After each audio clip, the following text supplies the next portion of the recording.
Hello. Oh. Just on time. Ooh, what's up, y'all? Getting more or less sorted out here.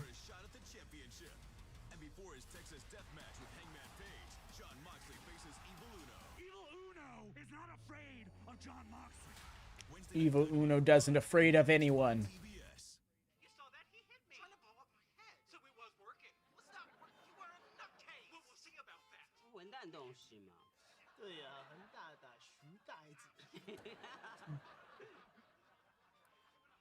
How loud is that coming in for? Okay, that's perfect volume, it looks like. Maybe it's a little quiet, but I don't want it to be too loud because that leads to more VOD clipping.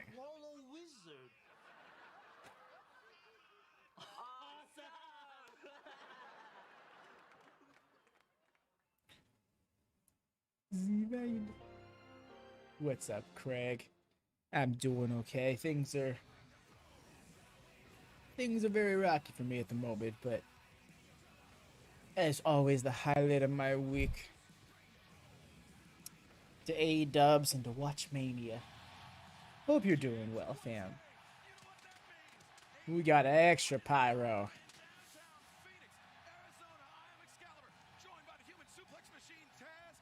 Oh yeah, what are we starting off with? Oh! Hometown boy, I guess.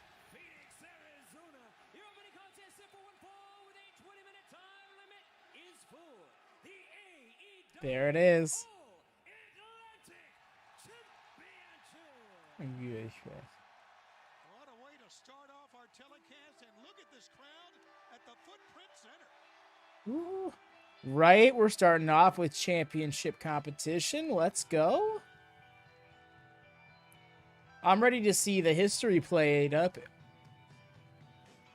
I want to see how they touch upon Orange Cassidy being it. I'm sorry, not Orange Cassidy. Wheeler Yuta being in the best friends. Yuta 2 belts. I want it as well. I want it as well, fam.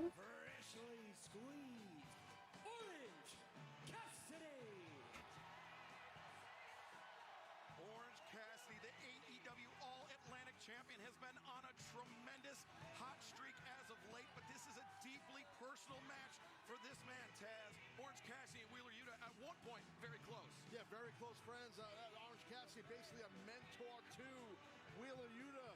I see Yuta 2 belt titan Wheeler Yuta. I want to see it so badly, if nothing else, but to expand the resume of the Blackpool Combat Club. No, we got Claudio world champion. I don't think there's anybody in this company that's hotter than him. No, he's the hottest one in all of AEW right now. You are right. He won the Ring of Honor world title back. Title belt around your waist, or you're Ah, Hex, what's up, fam? How you doing? really had that target on your back. Orange has definitely been a fighting champion. Here comes a Bloop. fighting Welcome.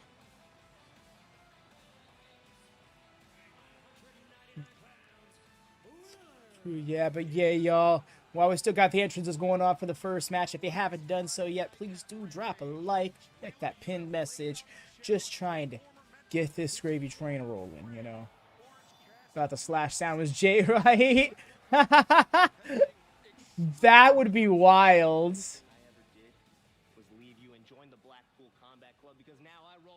But how you doing, Hex? What's going on, fam? How's the day been to you? You let Chuck treat me like a clown, and then you replaced me with a literal clown. You let Trent bully me, but now I am the bully.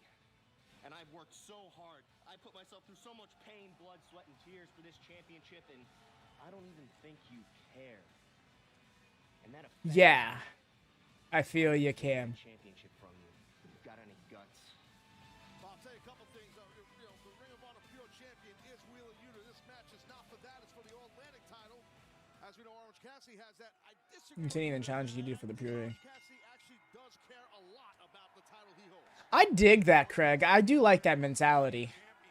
That works. And all comers, including his former protege, Wheeler Yuta. Well, once again, Yeah, Jay White's music does have a certain similarity to it. But I've seen a lot of people make a very solid point about him in that there's no need to do a loser leaves New Japan match if not for that. Big match white for Yuta. Yes, I love this gear. Of course, Dara. All you had to do is just pop in the curtain. And once you pop in the curtain and let me know you're waiting in chat, then I let you in. The whole thing is really just so that way people can have people watch the show but still interact here on the stream chat. Yuta reverses into a crucifix pin of his own. And now, look at these roll-ups. Quick pinfall. Almost got him. You see, you've seen a plethora of counters here. That's when two athletes know each other really well. You get that. I was going to say the same thing. I just saw you pop in and then disappear. What happened? I know it's 50-50 booking, but I like that. Oh yeah, no, definitely. I can get with that, Craig, because it really is two different matches. I wouldn't necessarily call it 50-50 booking just because it's a 1-1 situation. Now training with the Blackpool Combat Club, Jon Moxley, Bryan Danielson, and Claudio Castagnoli. And I mean, you know, to use an old cliche, Taz, iron sharpens iron. Oh, yeah, absolutely. And nice front sweep right there by Wheeler Yuta. Really working on those legs and dropped that elbow on the lower back.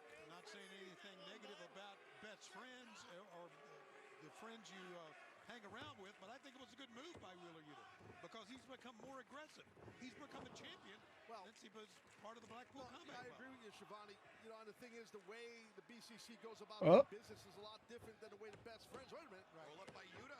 You know what I mean? Different Excalibur than the way best friends goes about their business. Yeah. That's an interesting roll-up. By Yuta. Orange It was like a reverse lock of the arm there. accelerates into the ropes, arm drag, goes over. He's got Yuta all tied. Oh, Orange Cassidy using the seatbelt. Yeah, he's using Wheeler Yuta's own hitting technique. Man, that's a complete kick in the I'm waiting to see you pop in on the curtain, Dar, but I haven't seen it yet. on you. That's tough to swallow. Yeah, and again, it goes, look at the kind of a little wry smile that time on the face of OC. And we've got company here in the ring. Hey, Claudio's coming down here. Oh, Devin, I'm sorry to hear that. Losing a pet is an extremely hard process, and it's one that's unique to each of us. We can't really offer too much side.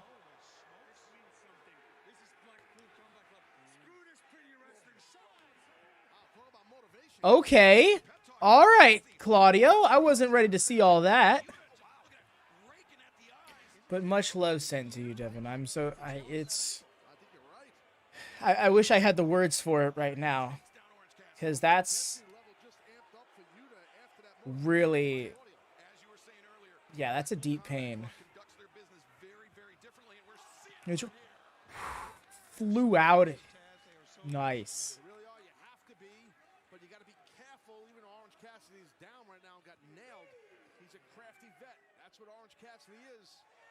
Yuta sends Orange, the AEW All-Atlantic champion. She's in a better place now. She lived a good 13 years. Yes.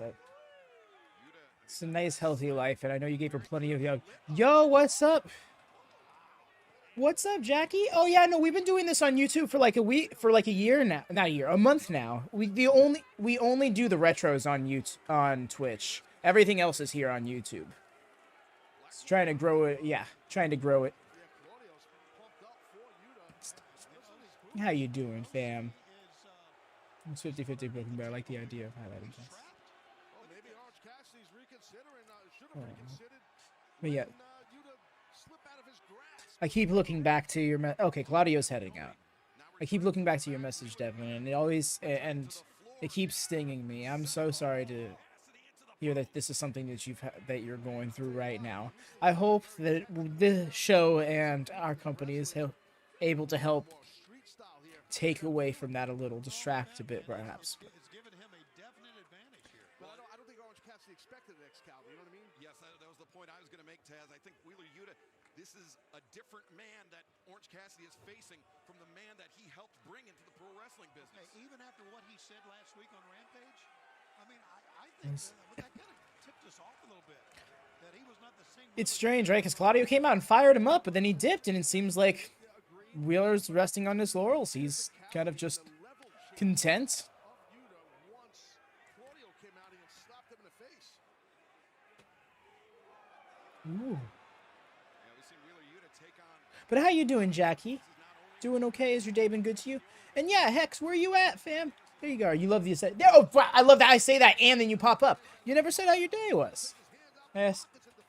Yes, this has been a great opener, honestly. This is a great way to counter hands in the pocket. I wouldn't say they're stupid, but Tony Khan's announcements tend to not be what people think they're gonna be. Sometimes he overhypes them, but I do think that sometimes the community will get themselves worked up in a frenzy over things. But there was a spring where he was like every other week. It's like, hey, I got an announcement, and I had announcements. I'm doing all right, trying to get energy to do things.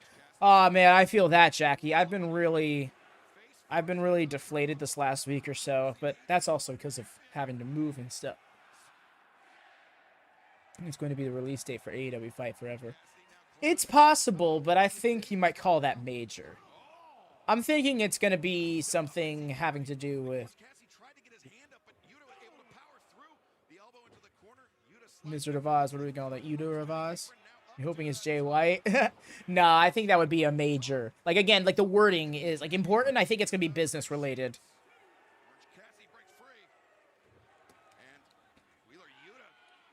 I'm trying. It's blanket on me because I've seen a few people speculate, and I'm like, yeah, that's what it's gonna be. Oh, my day has been fantastic. I spent the day just relaxing and building Pokemon. Yo, that sounds like the vibes.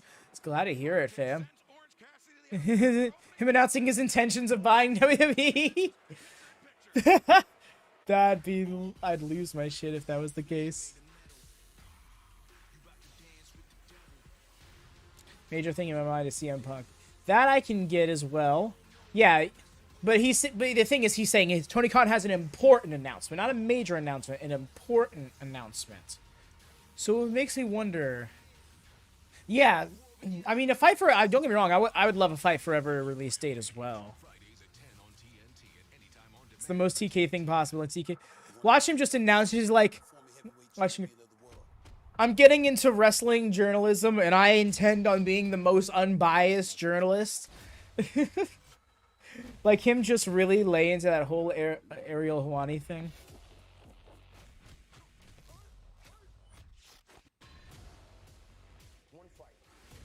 His grandpa Lee. I can't wait for this.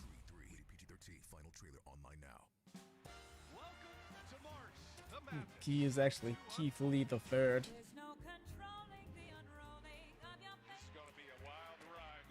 I hated that I'm blanking on it, right? Because like there was something that I thought it was gonna be. No, I think Forbidden Door 2 is kind of like something that's already been considered. I think it's gonna be the date of the London show. Or more details on the London show, at least. Not actually a date.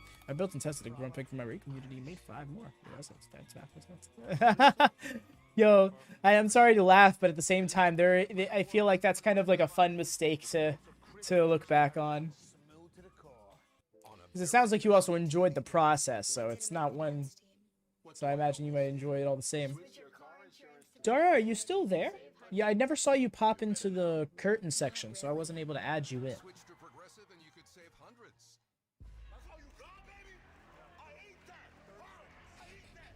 Nah, he wouldn't do that. He's not gonna wait. Because the thing is, Tony Khan isn't just a minute-by-minute guy. He's a second-by-second guy. He would not waste TV time on that. He's not... Because the thing is, Tony Khan is many things. A lot of those things people say he is. But one of the things that people say he is that he is not is an egotistical man. He has gone out of his way to clarify he does not want to be on screen. He does not want to be a character. And if he had any desire to be any of that, it most definitely would have happened by now. But he's only appeared on TV for very exclusive and very, like very specific situations. So I don't think he would say... Tony Khan is sometimes too trusting. That is definitely true as well. He's, I would like almost naively, like naively so. You know, allowing his guys to do the thing for John Cena's 20th anniversary show, like with with Bryan Danielson and Paul White and stuff like that. Nice roll through. He expected that to like come back around, and they weren't even going to be willing to put the AEW logo by Billy Gunn's name during his entrance at Raw 30th anniversary. So, like, stuff like that, he really does need to understand that WWE is still going to be WWE, no matter who's in creative. Sometimes even if you don't win the match, just getting a near fall like that wears down your opponent. And there's our main event you were talking about, Excalibur. Jon Moxley against Evil Uno, looking for win number 100. The first man across the line. I know it might sound weird, but I also imagine him announcing AEW Network streaming site, maybe combining the framework that already exists with him. I see what you're saying. Yeah, because I think it's not a good... I don't think it's a good idea to create a separate streaming service for AEW content than Ring of Honor. Like, I think if Ring of Honor Club should be, like, rebranded, you know, if that's going to be the case. Uno versus Mox, give me... Oh, yeah, that match is going to go hard, too. Hug. I want to hug you, friend. He's like, oh, you want a hug? I want a headbutt. Nice. Oh, yeesh. Forgot the name Honor Club. Yeah, no, I get you. But that's what I'm saying. Like, Honor Club you can just start putting the AEW stuff on it, and it doesn't have to be called Ring of Honor Club. Just called Honor Club. Hangs onto the bottom rope. Cassidy, he's seen that before. Yuta likes this technique to misdirect with the up kicks. Backs Orange Cassidy. I suppose I get that, but I've never really considered that a problem. I mean, WWE Network was about as generic as they came. Oh my god, that destroyed me. I don't know where I would be.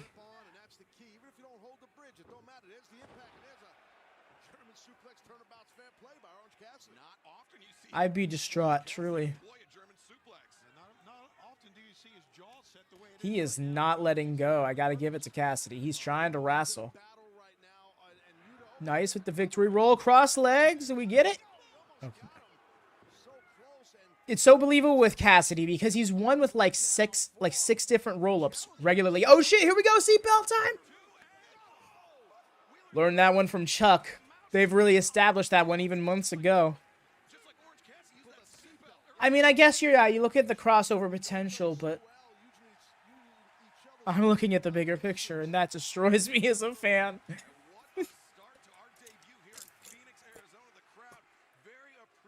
Damn, they got DraftKings all over that mat.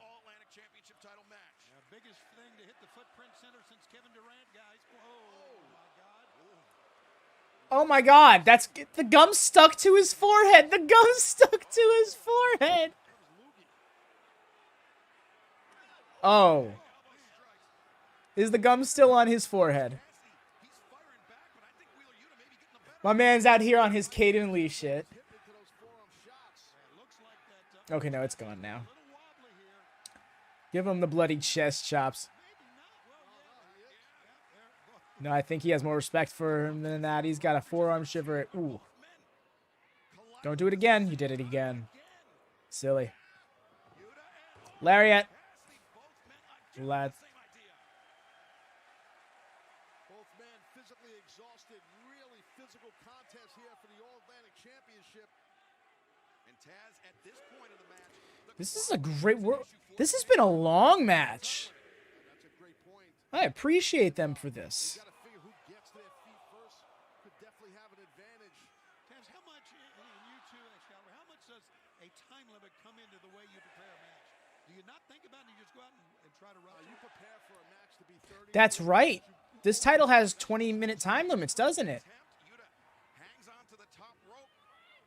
And Yuta Strange, because I used to think that was a TNT title thing. Coming for him. I mean, I like what he did, but this is dangerous here on the apron. You see that BCC on Wheeler Yuta's boots? That is Blackpool Combat Club. Oh. Very timely counter by Orange Cassidy. Oh, you can hear that landing. I mean, he took it safely, but that sucked. Orange got enough left to follow up. He sure does. Diving DDT to the floor. Great job, Orange. AEW. Oh, yeah. No, it would absolutely become that. Cassidy with a chance to put away the challenge. All Elite World Wrestling Entertainment, for sure. Cassidy goes through the Oh, ho, ho. Spiked him with that DDT. I've never understood some wrestlers' desires to do headstands off of DDTs. Oh, there's that pile driver he was looking for. He's like, I got this shit. You ain't got this shit, fam. Wheeler made just a small mistake there telling the referee to make the count. The referee was going to do it. You didn't have to tell him that. The only real crossover I'm thinking of that I would want is I want to see the Shield again. Here's the thing, right? I'm probably one of 4 people on the planet who actually enjoyed every single Shield reunion there was, no matter how tired it got. I loved the Shield so much. I've come to love Tribal Chief Roman Reigns so much, but Shield Roman might still be my favorite.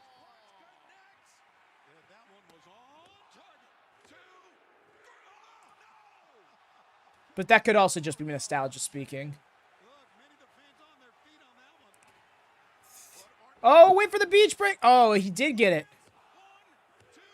He still didn't get it. Yuta does not stay down. Okay, I don't give a damn what the Tribal Chief says. I love that line. Jey Uso's best to know I anyway. We're done here. Couldn't even get him to roll over. He's out cold. Yuta really made him earn that one. He's going to become the Tribal Chief when he eventually loses the belt ski around his waist. This is truth. A lot of people forget that man isn't the head of the table anymore. Once he loses the championships, he isn't Tribal Chief anymore. Once he loses the championships,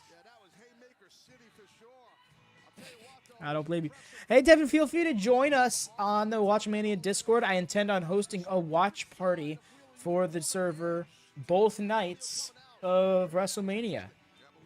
We do watch-alongs here we do streamed watch-alongs for AEW content, but for the WWE stuff, we do watch parties on the server. Let's bring that up because I don't believe you had known that. Yuta crawling up. This is definitely for the crowd because they're not going to focus on this. Like I said, Tony Khan's about his seconds. Oh, he's going to let it play out. Cool. I'm going to see Cody get his butt whipped. Nah. Here's the thing. I feel like any fans who are mad at Cody for leaving AEW are mad in bad faith. Ooh.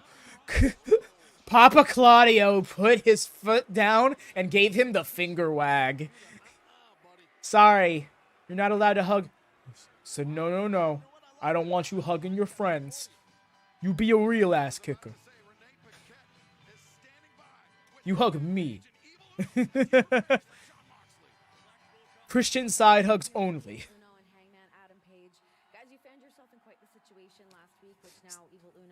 I'll go back to the Cody thing in a second. Tonight against Jon Moxley. How have you been preparing for this match? Well, how exactly do you prepare for Jon Moxley? The most you don't. And I've asked you guys to stay out of this 1,000 times, and I get it. You know what? I've heard you talk so many times, Hangman, and you've requested so many times for us not to get involved. But every time you say that, you know what I hear? Dark Order is not on your level. So I have a request for you. No matter what happens in that match, from the bell to the bell, I do not want you to get involved. And if you were Dark Order, you would understand. It's time for us to stand up for ourselves. So Jon Moxley, tonight, you get to fuck yeah. Exactly why my name is Evil Uno. Best of luck tonight, guys. Let's head back to ringside. I saw controversial here. Cody is better in WWE and solo because he doesn't have to write his own storyline. No, I agree 100%. 100% agree, Craig. Here's the thing. In AEW, Cody had the Codyverse. Here's AEW's overarching narrative. And then right over here, we got the pocket of the Codyverse. This little demi-plane that you drift to when you feud with Cody. Because he had a different vision. And a vision that fits much better in WWE. He is a sports entertainer. No matter how pro-wrestling-ified he's become, he's a sports entertainer at heart. And that's not a bad thing. AEW fans have gotten the stigma that that's a bad thing. No, what Vince's concept of sports entertainment, that has become a bad thing. Sports entertainment in itself is a good thing, and Cody fits in that kind of environment. Evil Uno beats Jon Moxley. Here comes the pebble. Here comes the pebble. God damn it. No. But yes, Evil Uno scoring a win would be amazing. I think that would be gnarly. So yeah, Cody. But yes, the thing is, I think that good-hearted fans whose hearts are in the right place have the mindset of good for Cody. You know, Cody's getting what he wanted, and that is to have a babyface run. An unhindered babyface run that he doesn't have to try and work the fans into liking him. Just being the babyface and people liking him for it. And I can't help but respect that. You know, not to mention how much money he got. The fact that he was able to do what he's done in taking everything he was in AEW and moving into WWE. Nobody but Cody would be able to move that kind of mountain, save for a Kenny Omega, who obviously has his roots much deeper into AEW. So yeah. That makes the viewer invested, exactly like they were doing with the Sammy Bloodline stories. Exactly, Craig. That's the thing. I saw something on the Steven Larson podcast, Going in Raw podcast. They made a great point. And that was, this isn't, people are so caught up on the wrong thing. It isn't Roman is over, Sammy is over, Cody is over, KO is over, Jay is over. It's not a matter of who is over, who's a draw. It's a matter of the story is over. The narrative is the draw. The interaction between the characters is a draw. It's not just one or two people that are like, this is why people tune in. No, it's because they're all telling this narrative. You don't need... I think pro wrestling needs to move away from this mentality of we need to find our draws and we need to just start telling stories. And if people fit into those stories and if those stories are engaging, then it's going to draw. People are going to watch it. People are going to be invested in those characters because the characters are worth investing in. And it sounds so silly when I say it as redundantly as I do, but it becomes that simple when you start looking at it from a different perspective. It's bigger, cheesier. The big New Yorker from Pizza Hut. Big pizza, bigger deal. Now I want more pizza. He followed us here. Yeah, Lee. He's not going to stop. The Austin Vince narrative arguably was more of a draw viewership-wise than Austin. Yes, exactly. Because the thing is, a lot of history will tell you, and this is somebody who doesn't know this history, and I don't want anybody in chat to really go into it more than that for the sake of Retro WatchaMania, but Stone Cold didn't exclusively feud with Vince for 4 years. Yes, for the most part he did, but there are other things that happened in that. There are other stories he told that. There are other characters he interacted with, but the story that people were interested in most, and the one that constantly drew, was Stone Cold versus Vince McMahon. And it was the story. You know, in that sense, Vince McMahon was a draw in that regard too. I fucks with the suit though. Simple and effective. We're back. By the way, do drop your likes, y'all. People, thumbs up, party.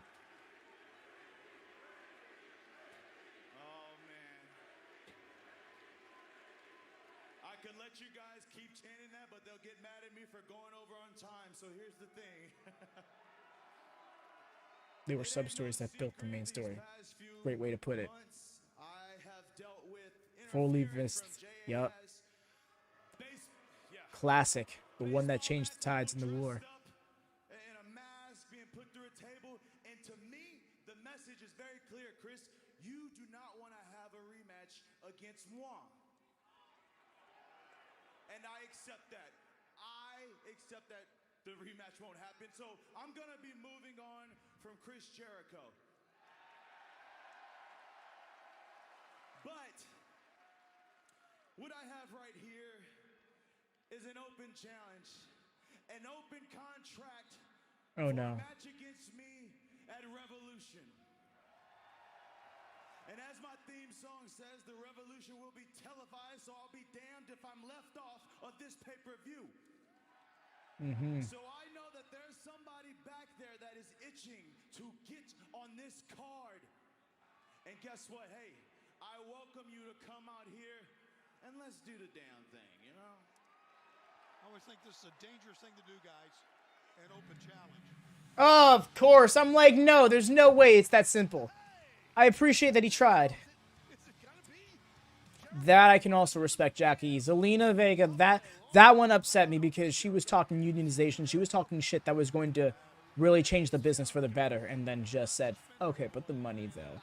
But at the same time, I'm also not her. I don't know the situation fully. I only know what I've heard. So I can't make the judge to, wow, his pants now have spikes on them? God damn. Who's cutting the promo? That was Ricky Starks. Craig, you can, if you have the ability to look at more than one window at a time, you can join us in gorilla position. I believe I've even made it so that mods can join directly into the gorilla position for the sake of ease, because, you know, modding and all that. It really is an outfit. Cody, I can also agree with, because there's definitely a lot of things he's said and done that he's outright contradicting right now. But again, I also feel like there's a bit more to it than I have the insight for. And like I said before, I stand by it. I respect him doing what was best for him. But there is a part of me that feels like him staying loyal to AEW would have also been great for the industry in its own right. Okay, so Stark says Jericho's, I guess. That's what I'm guessing it is Jericho wants to... I think what makes it so funny is that... Ricky Starks, I know what you're trying to do here right now. You're Jericho's like, no, don't move on from me. to having another match with you. But let me say this. You say you're over and done with Chris Jericho. You're not over and done until I say so. Okay? But I'm going to tell you this. Count your blessings, Starks. You beat Chris Jericho. Congratulations. It was the highlight of your career. Take it and put it in a little box and put it by your nightstand and look at it every night before you go to sleep. Because Why are you talking to this man like that? Starks, I could beat you anytime, any place, anywhere, but it's never gonna happen because you are not at my level. That's what...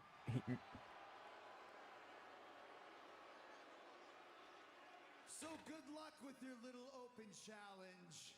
I hope it goes well for you. Isn't he just, Craig? What are we doing, Wingman? What? Oh! Peter Avalon's like, oh shit, I'm about to get me a match at a pay-per-view.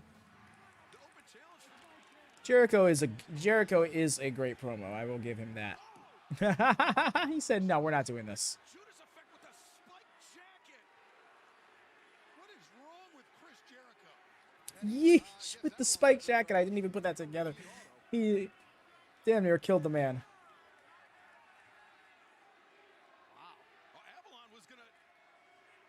Jericho is one of those characters that I go hot and cold on, depending on what he's doing. Right now, I'm a little bit colder on him. And, of course, like, personal things about him I'm not the fondest of. But I tend to try and look past that because it's nothing that's, like, problematic, you know? Peter Avalon wanted PPVP, right? Everyone's gonna walk out here. You want Chris Jericho so bad. You can't have Revolution without Chris Jericho, without the Demo God. Maybe I should take that little contract of yours, Starks. Have a rematch with you and embarrass your stupid ass. Yeah. I mean, you definitely can go ahead and sign this, but I think we all understand what's going to happen. You're going to bring JAS around here. They're going to come out. They're probably going to jump me again, and that's all good and well. But I want to ask you this. As the Chris Jericho, the first AEW champion, the guy who beat two legends in one night, hey, you did that all by yourself, right? I don't understand why you keep needing JAS. But unless you really think that you probably can't beat me, I just think that you have it in you to get the job done by yourself. That's all. Both great shouts, Craig. You're telling me that you don't think I can beat you one-on-one? No. Actually, you can. You can beat me. I genuinely believe that you can beat me.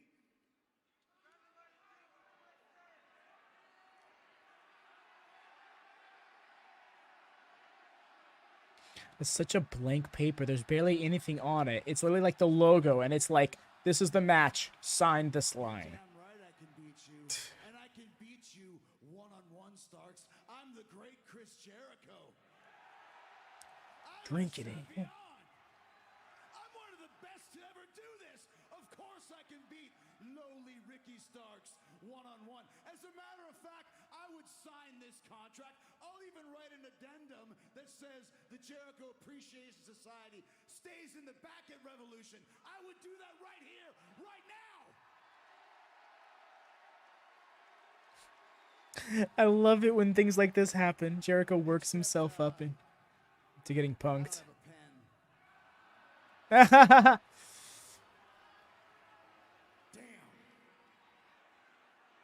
Luckily, I have one right here.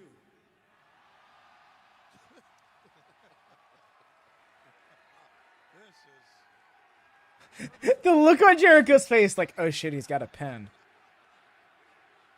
That was my out. I love it.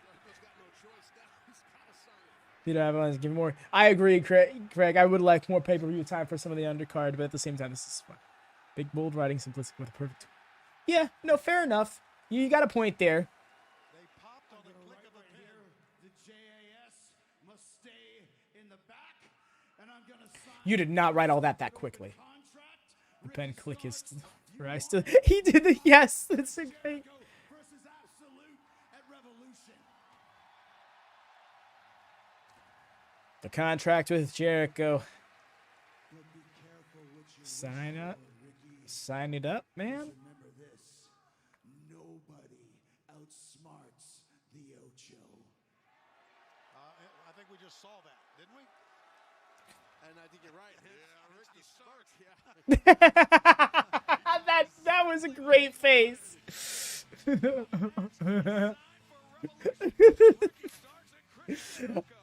I love Jericho for this stuff. Jericho plays the I punked myself angle so well. This Wednesday night, huh? Phoenix, Arizona, the Tag Team Revolution Battle Royal Live. Really, he's just great at like making everyone look good while still being like at this level. We're gonna win the damn Battle Royal, okay? You want me to get in the ring? I'll do it myself, okay? I'll do it myself. I don't need them. I don't need you. I don't need you, Jeff. We've come too close too many times. And now it's time to make good on a promise that we've had since the beginning. We've been on fire since the Three Kings Christmas Trios Battle Royal. And we're going to challenge every tag team in it to either step up or take flight. The AEW Tag Team Championships belong with us. Where Pac at? Most wins in AEW in 2023? I think that's us, the Dark Will this depend a song? If Thomas sketch race, man, just cruise movies. Yeah, for sure. He really can't just like elevate anything. We're yelling. I'm mad. I don't even know why I'm mad. Nothing. Who will be the third team in that four-way match in the AEW World Tag Team Championship? Speaking of Moriarty. Right? That beard is like... The beard is godly, but I'm not sure it fits on him. You know? Like, he doesn't look like the guy to have that beard. Far be it from me to tell him not to wear it, you know? It's a great beard. Rock it. But it is kind of jarring.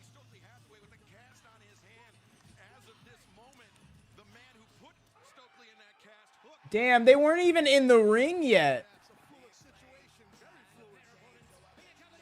What's wrong with Big Bill? The only AEW tag team that has 15 wins. The most winningest tag team in history.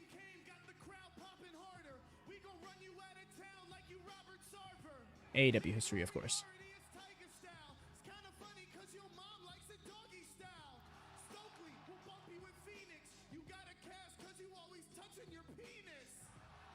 Oh.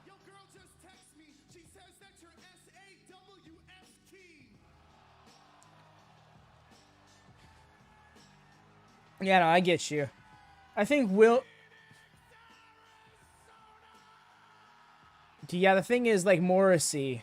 I guess that's the part that gets everybody. So, S-A-W-F-T. Soft. Still fun. It'll be the Guns, Austin and Colton Gunn, the AEW World Tag Team Champions in that four-way match. The thing is, when you say Big Bill, I do not expect him, who's, like, fairly intelligent and built. I would expect, you say Big Bill, and I expect a huskier fellow. The other two teams, but right now, Lee Moriarty and Big Bill enlisted by the Guns to make But at the same time, it has a simple ring to it, and this doesn't really bother me. Smart by the Guns to do that. I really do. I think it's smart. You take a guy the size of Big Bill, Moriarty with his abilities. Hey, this could happen. Big Bill is an amazing, amazing athletic specimen, but I don't know. That's amazing, Hex. That is a lovely thing. Real one gonna be upset when he finds out that. Wow, what a feud he's a part of. Oh, it sounds like it's better than what I thought it was. I heard someone reference him on a podcast a few weeks back, or like a week or two back, and they were talking about how he came out to talk shit to Jacob Fatu, and my understanding is Jacob Fatu is like on top of that promotion. So I was concerned that Enzo was also towards the top because he was interacting with him. But it sounds like that was just like a one-off thing or whatever. How about that? That's pretty creative. I like it. Lee's playing the air guitar. All right. Lee Moriarty. I mean, you want to It's crazy. The white mouth guard makes it look like he doesn't even have a mouth guard, and he just has an amazing dentist. Bowens with the backbreaker, and we're gonna stick. Oh, wait a second. Cover two, and we're gonna stick with this in picture. Don't go anywhere. Fair enough. Take this. Find them. You scooped. Wow, that was odd from Bill, I guess. Professor Weasley. We don't know what magic caused this.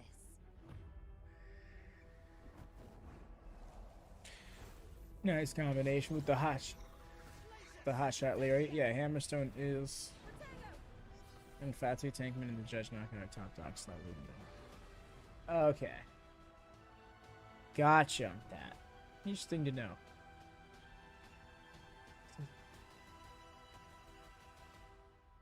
Damn, the scissors emote. I can't wait to get the scissors emote. Oh man, why is YouTube monetization so much harder to obtain than Twitch affiliates? I guess it's because like Twitch has a two-step with the affiliate and partner thing, whereas YouTube it's just the partner program to get monetized. But yeah, it's 1,000 subs and 4,000 watch hours. So like, it's a lot.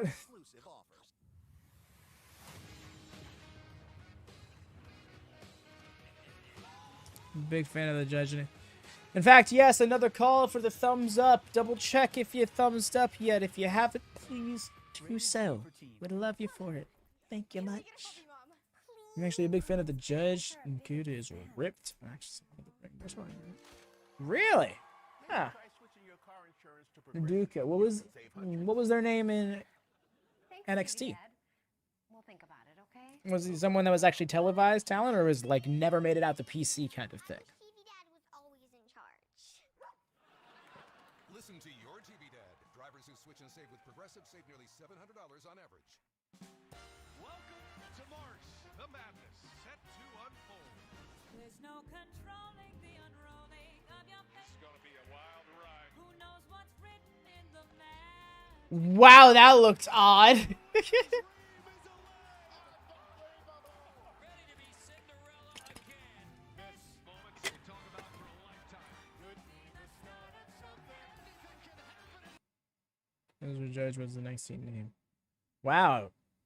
Yeah, I was gonna say it sounds like that does not sound like a person I've ever seen, but I did kind of stop watching NXT for a while. Particularly through the 2.0 era. AEW Dynamite live in Phoenix, Arizona.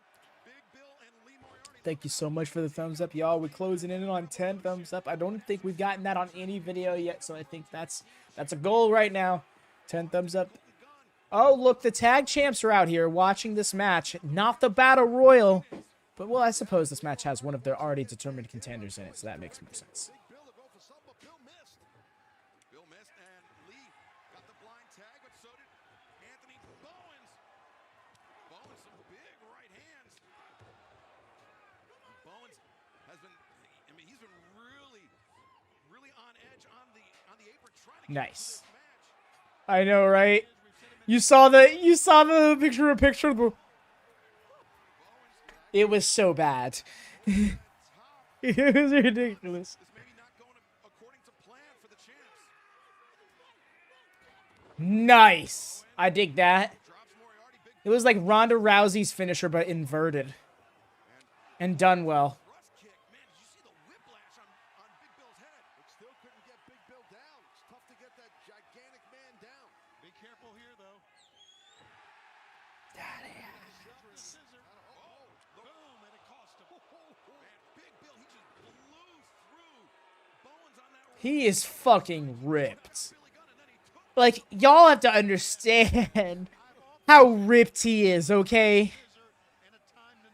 At my size, it is hard to be ripped. At his side, it is astronomically difficult to be ripped. And he is much more shredded than I am.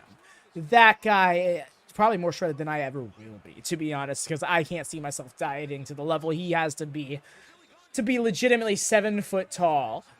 And that shredded and that dense muscle-wise is gnarly. Wow! He smacked that post. Something fierce. My tall boys on a triple threat. Big Bill, Lance, and Luchasaurus. Oh, that'd be fun. I want another Haas ladder match like we had in the Face of Revolution ladder match last year. We had Keith Lee and Hobbs and Wardlow and every other fucking big guy. Finish off Bowens. And Moriarty misses. Bowens ducks underneath. Backslide. The shoulder. His shoulder was not down for the Bowens, he hung on. And the arrival by Bowens. I was gonna say for even the one. The tag is made. Caster to the top. Throws Adam in there and when he's ready to wrestle. He is kind of ready to wrestle. Luchasaurus versus that one-on-one match would have been phenomenal, Jackie. And there it is, the Acclaimed to get it. Despite the Ass Boys' attempt to screw them over. Just imagine Luchasaurus going for that step up. He goes for that step imploding senton to the outside and Keith Lee catches him with a powerbomb up. And he goes for a powerbomb and gets Hurricane Rana'd. Oh, it'd be amazing. But the Acclaimed looking in good shape. Ahead of the four-way match at Revolution for the AEW World Tag Team Championship. Yeah, they're definitely in a great position. All the Acclaimed, I should say. Schiavone now, you see, he's on the rip. Going to try and get a word here. With the...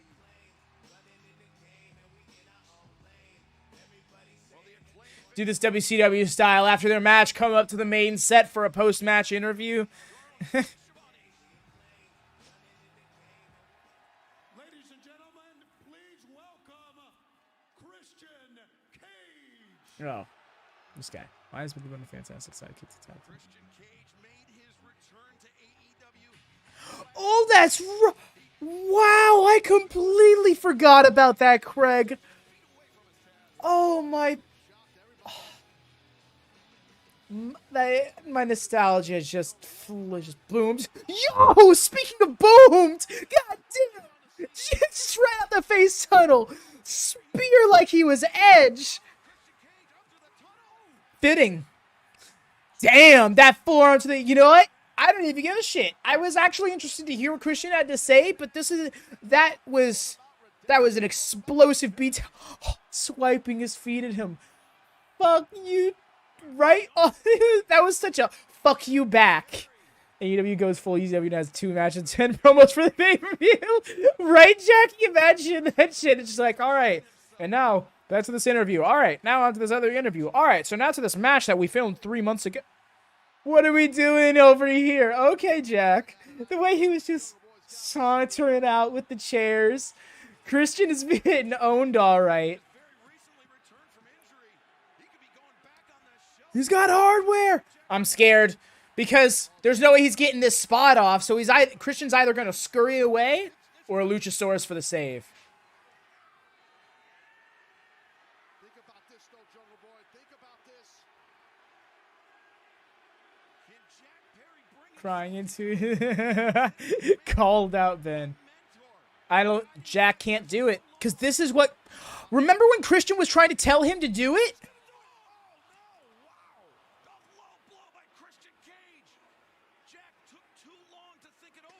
Ah!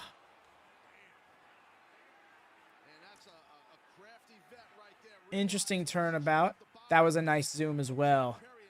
Yeah, that was... I honestly wasn't expecting a low blow like that. Oh, no. Ding, indeed.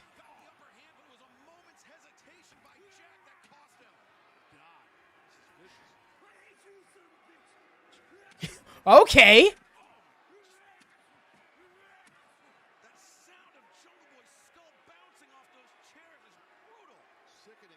Those chairs, those one chairs.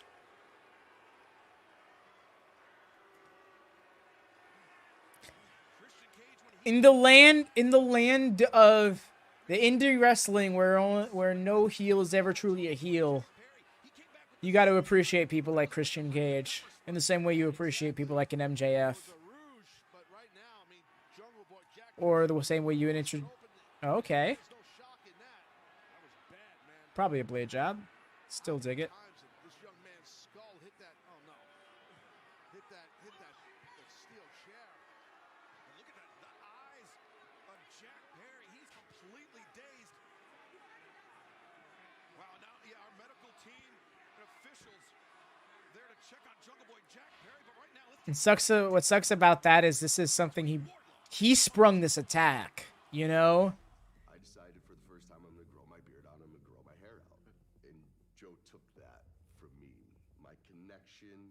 With my father. Even though you've survived every company, every monster this business has to offer, Joe, you will not survive me. Wardlow, of all of man's great follies, perhaps his greatest is delusion. I scalped you to take the one thing that meant the most to you, your beloved connection with your father, and to send a message that I am not a man that is to be messed with. So come revolution, I'm going to make it very clear that the biggest mistake you ever made was... Jackie, did you call it? 2 matches, 8 promos? Okay, we're back here for a match. All right, cool. Yo? Women's match top in the first hour? I'm here for it. I'm here for it. More of this. More of this.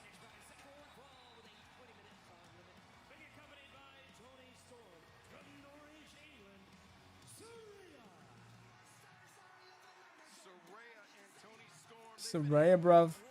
in this rivalry with the homegrown stars of AEW's women's division. But last Wednesday, Ruby Soho scored a win in a 3-way match, but being torn between Saraya and the AEW Women's World Champion, Jamie Hayter. Yes, Craig, your fellow WAW history maker, Saraya.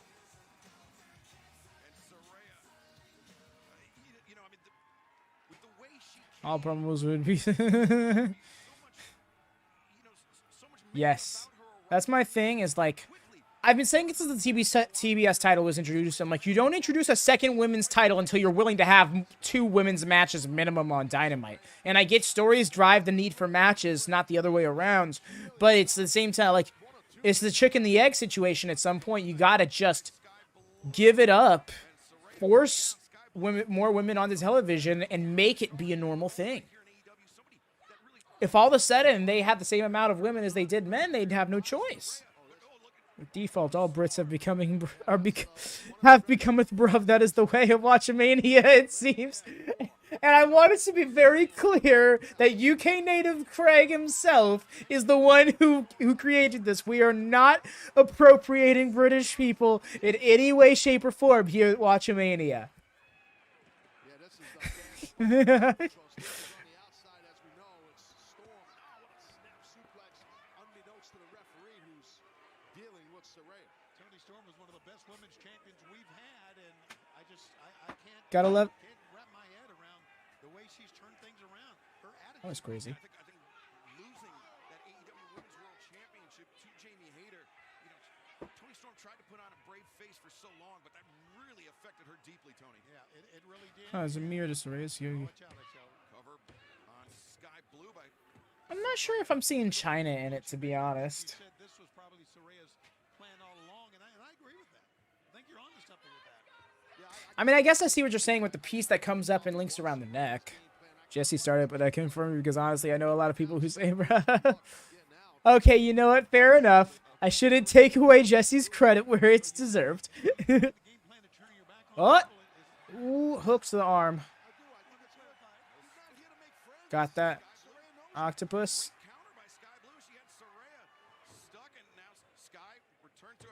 Oh, page turner. Saraya planting Skye Blue on the back of her head in some frustration. I think Saraya thought she had it. That was a tough landing.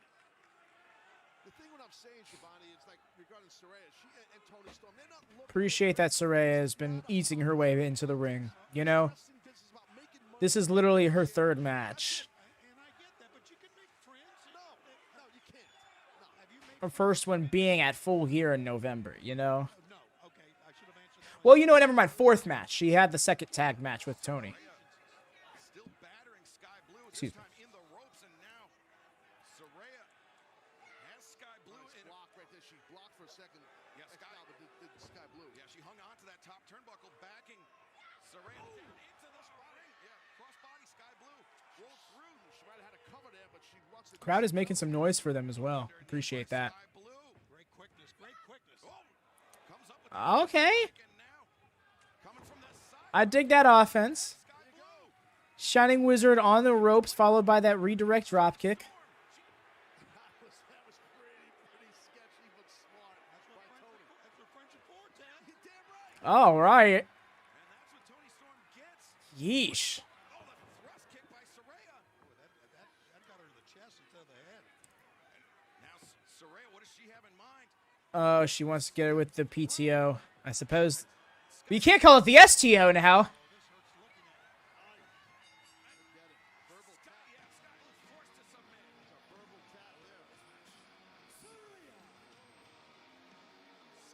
I mean, if you get if you catch an angle of her hand, she's back there. She can like tap her own side or something. Oh, the spray paint. This is the part I don't like. This is the dumb part.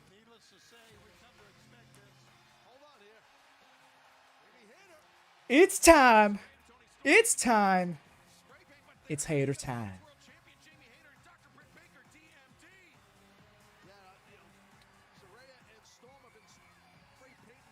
Saraya stretch, that's something. The Saraya knot. Like Saraya Knight. Saraya knot.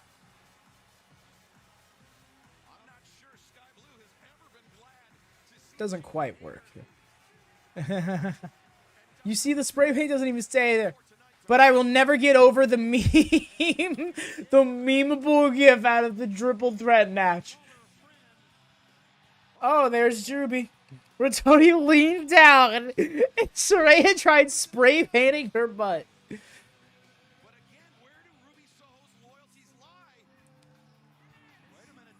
She wants the title. That's what it is. All these ladies have beef with each other. Soho's here for gold.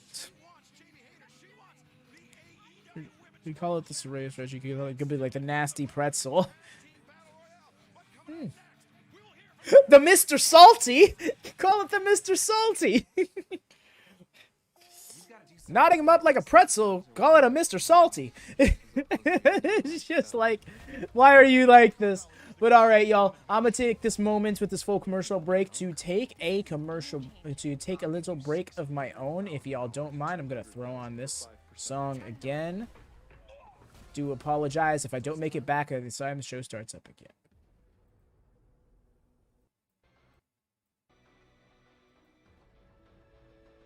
But yeah. Burp.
And like that, I return.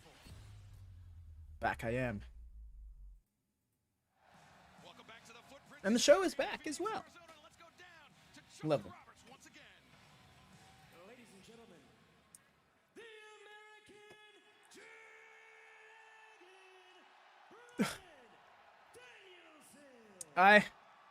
American all the Cody talk had him in my head. I'm like, are they about to say the American Nightmare? What? I was about to just fall the fuck over.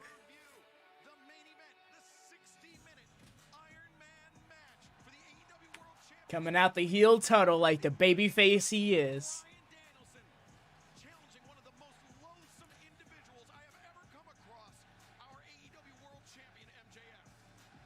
What's so funny, right, is MJF was like, I want you to work all these matches so you're exhausted going into Revolution. And then as soon as he did all that stuff, Tony Khan was like, bet, now that I'm selling him on pay-per-view, I'm not going to put him in any more matches so he doesn't get hurt on the way there. So MJF is just, like, not getting what he wants on any front. Something I've seen going around as well that I agree with. I would love to see MJF drop the title. Just to pick it up again, but we're closer to the year.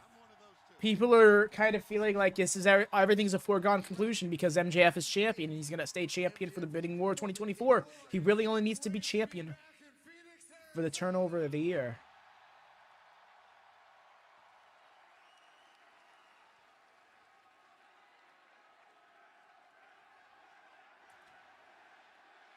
That shirt makes Danielson look buff and cold. It seems like you people might want me to win the AEW Championship at Revolution.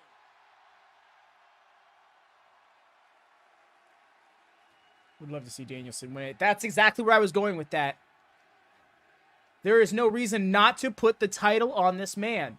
And I'm scared because I would not be surprised if he retires having never won it. In my power to beat MJF for that title. But first, I want to talk a little bit about what MJF said last week. MJF came out into this ring and said he hates Bryan Danielson.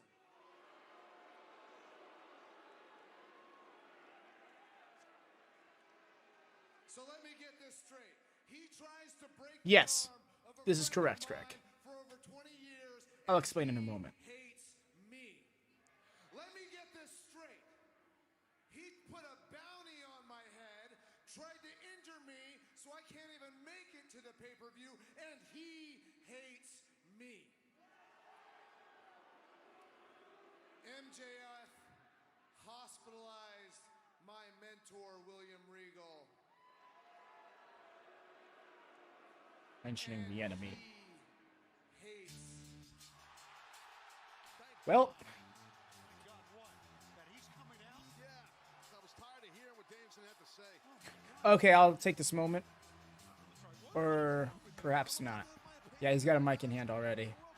He's not going to come down to the ring. Taz, right? Like, okay. You gotta love how Taz just picks the moments to play heel, right?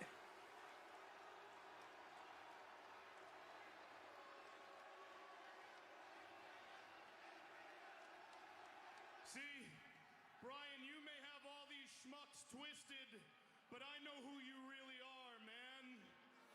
And I know who I really am. Both are for a spot of Revolution. Who got left stranded by anyone I've ever opened up to. No, he's not, Dara. You got thrown away like trash by anyone who's ever claimed they loved me. And then I met a girl who changed my outlook on every single person on this planet. My dream girl, a girl I fell in love with, she convinced me not everyone in this world is bad. So then I became the man who got down on one knee. And I told that girl I wanted to start a family with her. I wanted to make a home with her. I wanted to have children with her. And you know what she did, Bryan Danielson? She left me. She left me, Bryan. Smart woman. Damn. That's the tag teams. Yeah, Craig, it's going to be a 4-way match at Revolution. Acclaimed, Guns, winner of tonight's Battle Royale, and the winner of the Casino Battle Royale next week.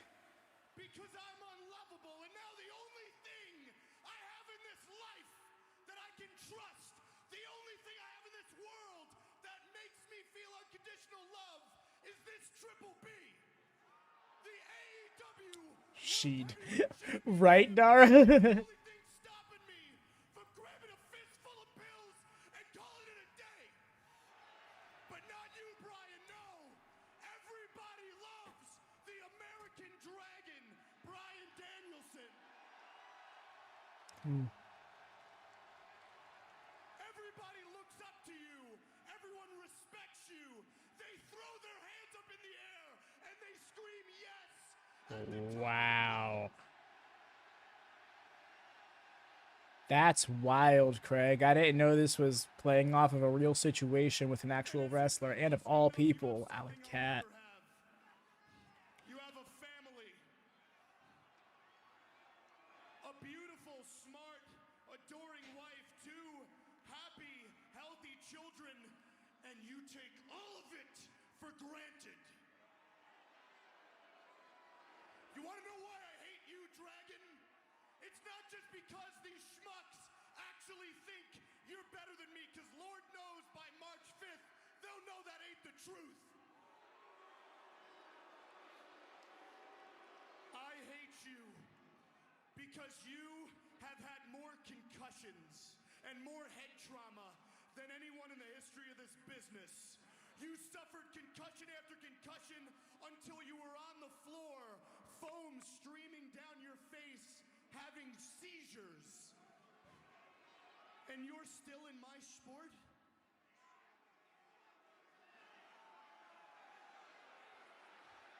Every time you step foot in that ring, you're saying wrestling is more important than your family and your children. Wow. Every time you step foot in that ring, you're spitting in my face because you are taking everything I would kill for granted. You are no different than your worthless his drug-addicted mentor, William Regal, who I gladly sent home to the hospital. Matter of fact, Bryan, you're worse. Because you're addicted to the spotlight. Well, guess what? On March 5th at Revolution, you're going to get all the spotlight you could possibly ever need in an Iron Man match. Because I'm going to punish you, Dragon. I'm going to The punish Triple you H cadence. for trying to take away The way he holds that mic. I have in this life. And I'm going to punish you for everything you have taken for granted. So now, I'd like to take this chance to speak to your children watching at home. Hey, hey, don't you dare bring my children into this or I'm going to kick the shit out of you. Yeah, Craig, and that's wild, right? Because everything I've heard is contrary to like MJF out of character. Is actually such a nice guy, but he goes out of his way to make you not. He goes out of his way to keep kayfabe alive and make sure everybody thinks he's a piece of shit. But that just sounds like a straight up piece of shit thing, like this right here. That come March 5th at Revolution, I'm gonna make Dada pay for all of his selfishness. I'm gonna grab Dada's arm and I'm gonna rip it out of socket until he submits, and I'm gonna make sure Dada can never play with you again.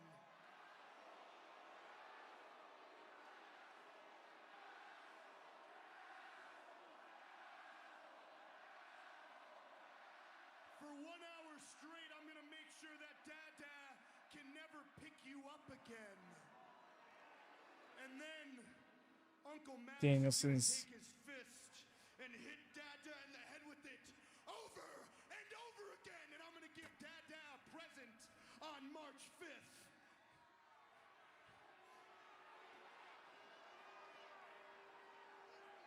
You kiddies want to know what that gift is? Early onset CT. wow. Okay. Like, come on, MJF. There's no way you didn't want this. Yeah, well, yeah, he definitely knew things was going to explode because Danielson told him, don't say anything towards my kid. And now, you saw his men out here to separate. He's scrapping. And that looks like some pretty legit brawling there, too. Like, the taking down and the not wanting to go down.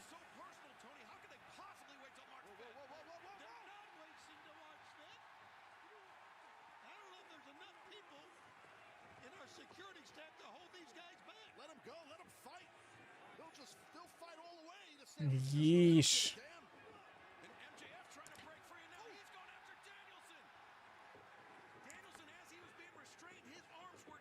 Yeah, MJF out here, like, I mean, that's his thing. Habitual line stepper.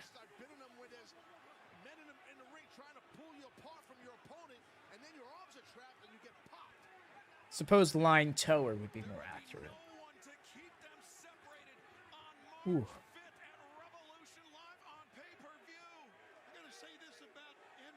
Hey, Pat Buck.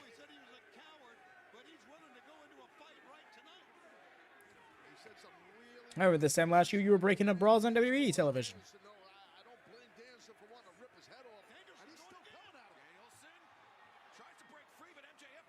MJF's done. Oh, that's your fault, MJF. Damn. He's out. God. That was great. We needed that. I think we needed that specifically, was to see Danielson finally get a good lick in. And that's what that was. That forearm straight just bop. Blocked to the ground. The three bodyguards trying to pull MJF back. We're more so trying to stand him up.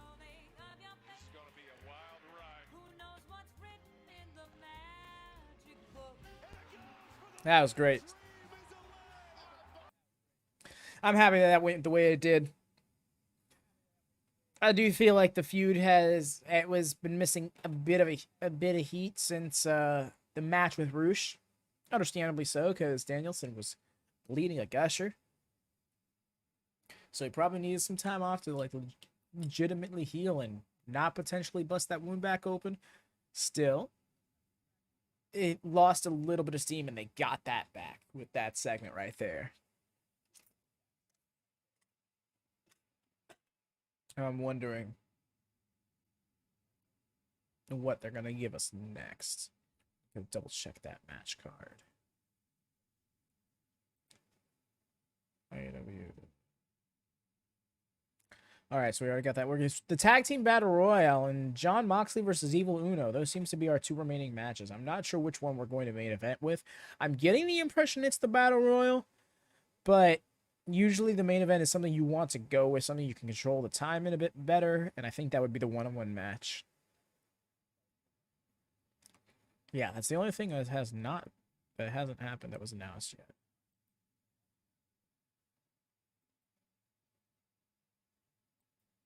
All right, do that.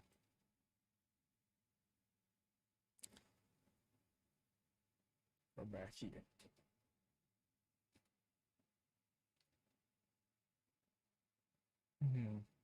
Where do you go next?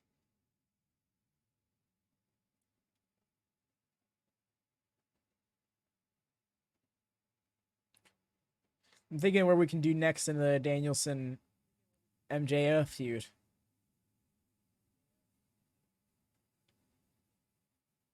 Now that we got this heat. We're only a couple of weeks out from the pay-per-view, now that I think about it. It's literally a week from Sunday. Damn, it's a week from Sunday. One thing. That'll be my first weekend in my new place. I hope I can afford it. If anybody else is going to be buying Revolution, do feel free, and wants to, do feel free to host a watch party on the Discord. Would very much love that. Because I don't think I'll be able to get it this year. Which sucks, because I intended on doing a watch-along stream for it. Which isn't something I normally do for pay-per-views, but I figured that it might be helpful for the channel to grow. What a scene it was moments ago here on AEW Dynamite. The American Dragon, Bryan Danielson, present on March 5th. Kiddies want to know what that gift is? Early onset CT. Boom! And that was it, man. That just set Danielson off. MJF never listens, right, Devin?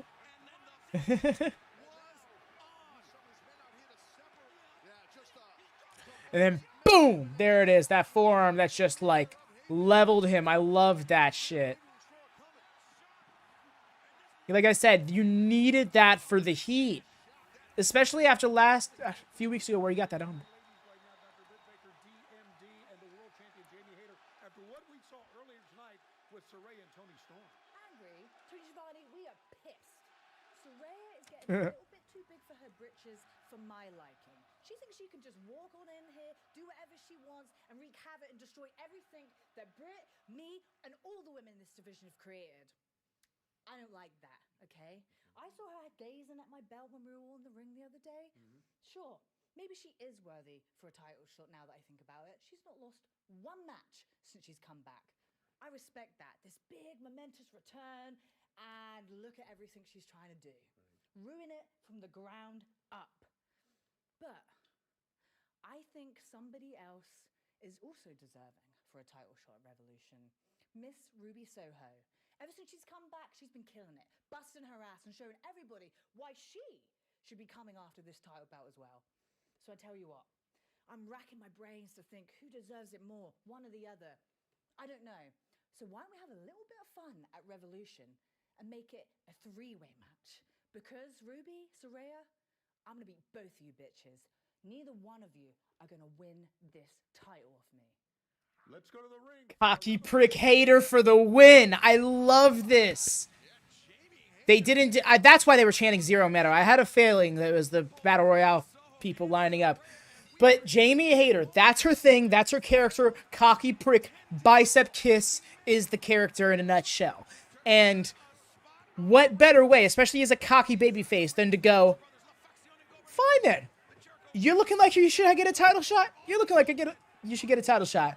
I'll take you both on at once. Fuck them. Despite the fact that that puts her at a disadvantage. Bell rings and everyone in. Yeah. That's how it's supposed to be. Battle Royale, they all start on the outside. The bell rings and they flood into the ring and they start battling. That's classic Battle Royale style.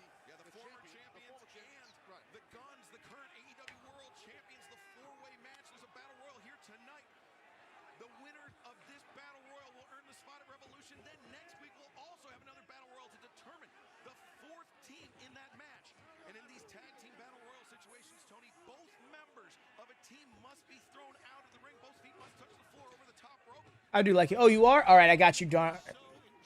Oop, scroll up.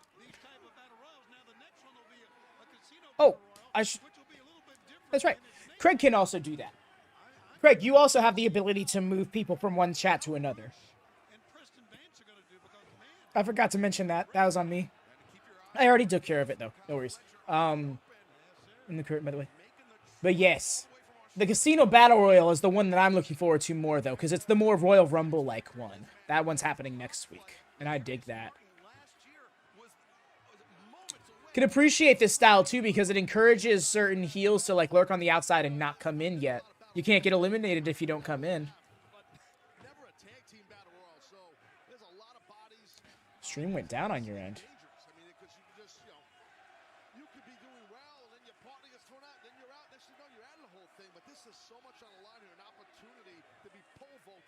That's odd. Oh, it's fine now? Okay.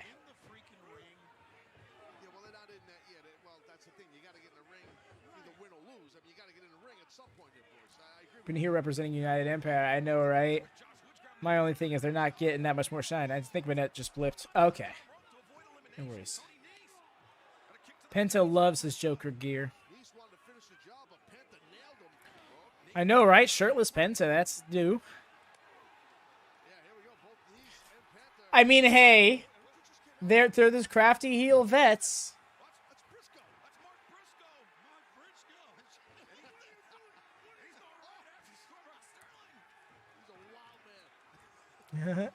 He's got some problem with the blondes. Well, not the blondes, the athletes. I was thinking varsity. Mark Briscoe here. Mark Briscoe with the run-in.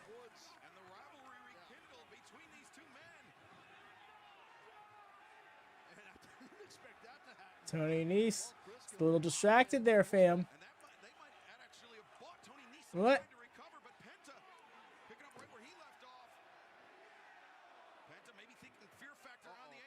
Loved that. What? Blop. Woo-hoo-hoo.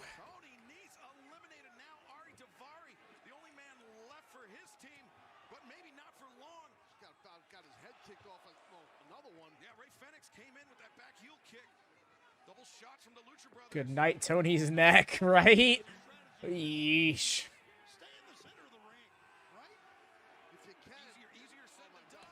Oh, golly.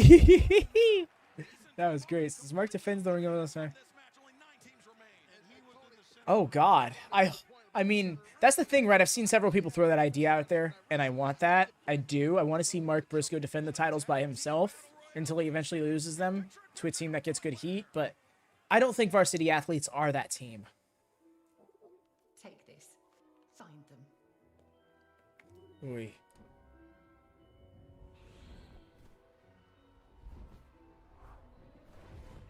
Hope Jeff Jarrett isn't the one to win. Oh my God, and you know what scares me, right? Because I was thinking about it earlier, and I got into my story right in head space, and I hate doing that when I think about pro wrestling booking because it kind of messes, it kind of ruins it for me in a way, and it'd make perfect sense for them to win this match. I personally was on Twitter today being like, yo, Top Flight, let's go! But realistically, I can see it coming down to Top Flight and Triple J. Triple J's taking it because heel heat, brother, because Acclaimed history, especially because the first thing Acclaimed did after losing the titles was go out and help with an issue against them. So I feel like that's going to keep them involved in the whole situation somehow. And next week's Casino Battle Royale, I think, is won by a returning FTR. I think Craig's got Aussie Open to win. You got Aussie Open to win? I mean, that would be epic, honestly, and I think that them being represented on this platform is something that should happen more often. Also, shout out to Haza. He loves Aussie Open, and I'm with him in the few instances that I've seen of them. They should be seen by more eyes. Jeff Jarrett wasn't on. That's not going to work for me, brother. That's right. He's like, I just won't go over the top rope. We're on national television, buddy. What are you going to do? Right, Haza does love them. Yes, that's what I was saying. Like, every single time they're on AEW TV, I'm like, Haza, look, they're on AEW. I'm going to see Jarrett in the match. I get that. You see, that's the thing, right, Devin? They're really scared of Jeff Jarrett. Not they, being the fans, are really scared of Jeff Jarrett eventually just going into business for himself, being like, nah, now is the time that I win a belt that I don't need to win. Or something along those lines. So, I'm, like, always scared of it in the back of my mind, but I also know that this is AEW and things like that just don't happen.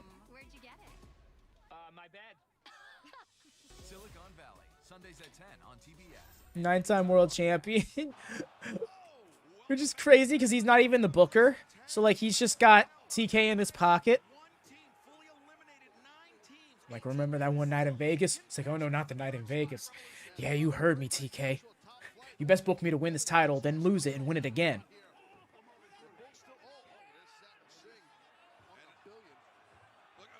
Mark Davis from AEW is a hoss. He chonky lad. And there they go.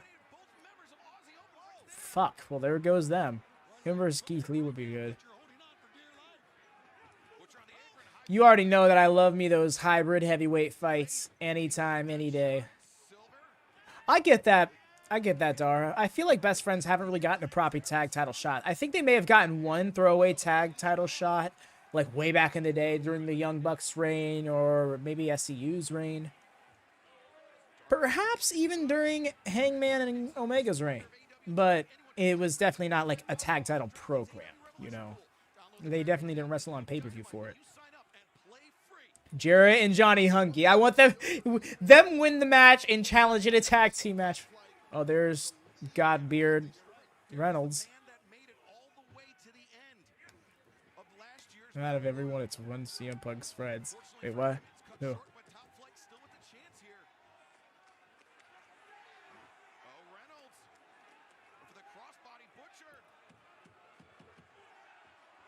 Oh. Oh. First of all, going up top's a mistake. Number two, flying to the arms of the butcher. Mistake two. He paid for it. Now look at these two guys just going. And we've seen That's that dude. thrust kick there, caught Roosh with a pump kick. Oh, yeah, that's right. That's when that moment happened, because they were getting a tag title match. I honestly do not like the concept of Battle Royals. There's too much going on in the ring at one time, you know. Yes, I completely agree with that, Devin. That's the Battle Royales. Like, here's the thing. Make it, like, and it sucks, because this is 10 teams, so it effectively applies by the same logic. But I think a 10-man singles Battle Royale and no more, that's perfect. Because there's just enough to give off so much is going on, but still enough to keep up a psychology that an audience can follow, either in the arena or on camera. But when you have, like, this is 20 men. You know, it's 10 teams, but it's 20 men. But unfortunately, a 5-man tag team Battle Royale doesn't sound very intriguing. Yeah. Phoenix did do that, but I kind of just, like, dismissed that. It's amazing how numb I am to Phoenix doing things like that. The way he flew off, that was a fun little thing, too. Just like, woo! Like he was frolicking in a field of flowers. He just kicked the man's head right off. Like the WB-41 smack. Yeah, that's disgusting, Devin. Let's never see something like that in life again. World War III, anyone? Anyone? Phoenix is solo. Oh man, I missed Penta getting eliminated. You see things like that in Battle Royale, they can miss. Best Friends 2.0. Of course, Randy Orton won that BR. Right?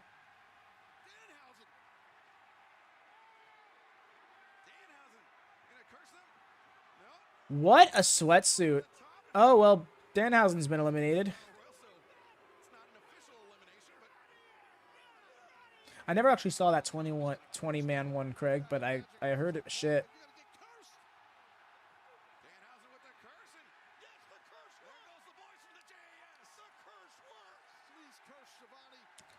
Media cursed. Last time we heard they were friends, but also there's quite a few people who are like, yeah, Punk doing his shit is something else. The only full team remaining is Triple J. You know what? That is a good point, is that you can have Bryan fill in that role in a way. Darius Martin was, yeah. But I missed, yeah, exactly. You see, Devin, I missed that.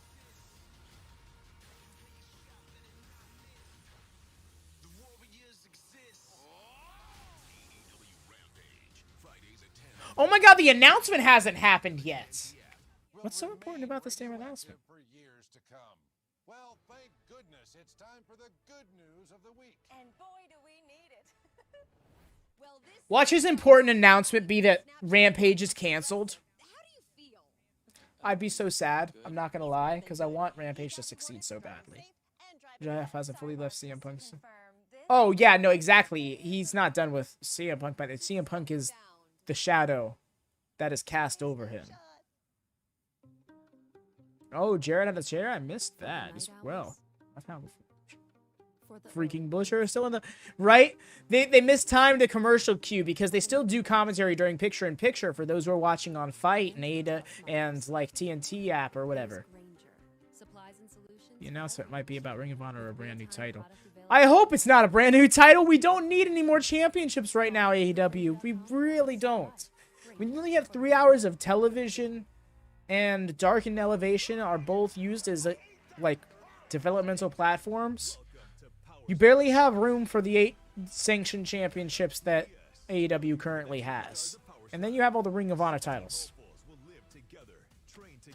What if Punk is the announcement? I suppose I could see that being the case, but I don't know if he'd label that as an important announcement. No. I feel like the championship that would be introduced next would be an AEW Women's World Tag Team Championship. Imagine if Raw was just a work.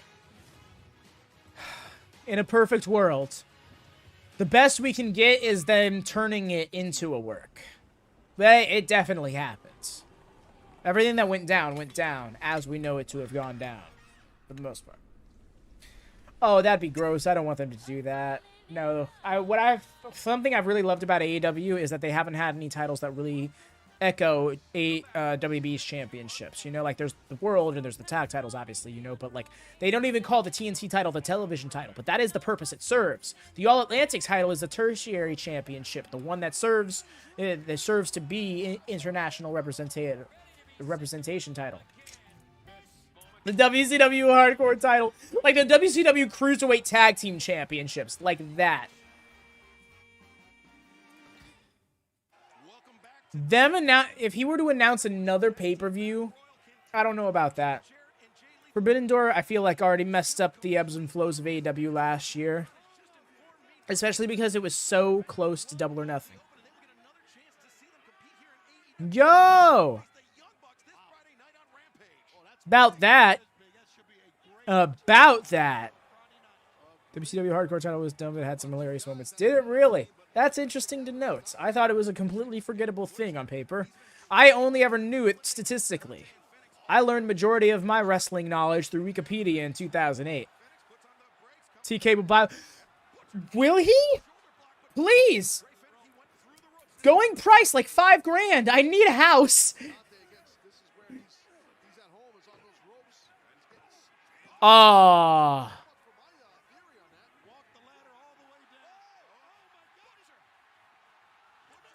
Wow. Or the WCW Women's Cruiserweight title. That sounds crazy. He shows in the crowd. Norman's side. That would be amazing, Devin. If I were just flown around and just had a live cam in the middle of the crowd. Just like this cam collar. Oh my god, Trent. Dara wins low? Did you call the best friends randomly winning this battle royal?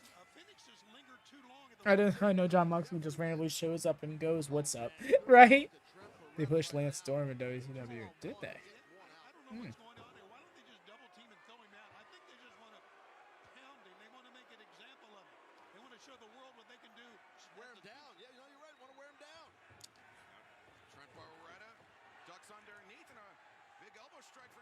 Hook? Wait, what? Hook's in this match? No, Danhausen wasn't in this match. I'm confused. Hook's out there? I didn't even see Hook out there at all.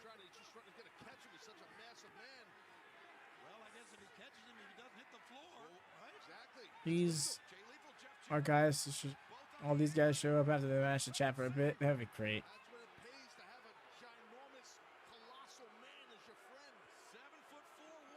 Fair, Craig. Our two trivia juggernauts. Who would have thought? I'm looking for Hook now. Oh, okay. I was confused. What?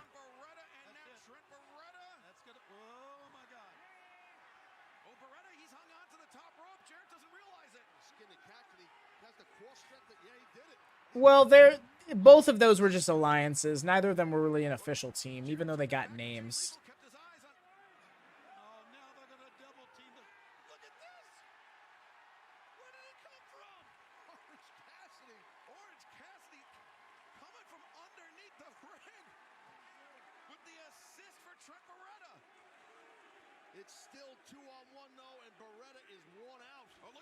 Ah, Satnam. Oh, there goes Jay.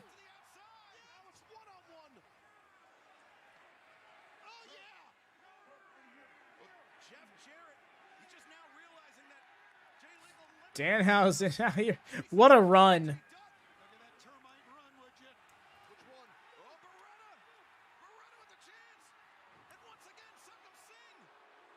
Satnam Singh, you damned monster, you.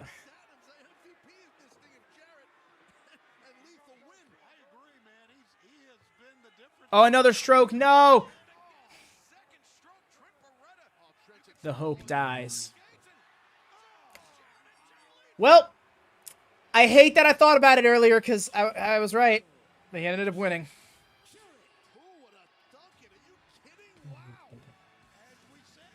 My world. Team TNA. TNAEW strikes again.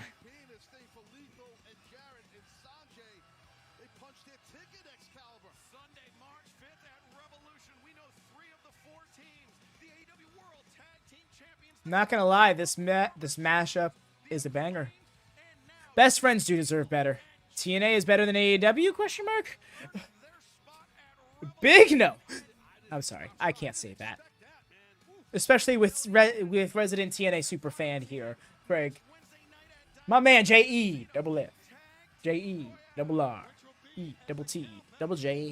Jeff Jarrett. Ain't he great? It's the best. Jeff Jarrett standing tall on his own, as he should be, right? Thousands of people that feel. Lucian, we the house would like to discuss your status as AEW World Trios Champions. This Friday, face to face. Ooh. Young Bucks gonna be all over that show then.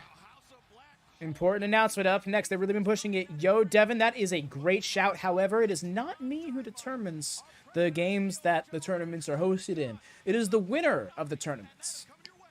You see, the sequence of events goes as follows. Champion picks the game that the tournament will be taking place in.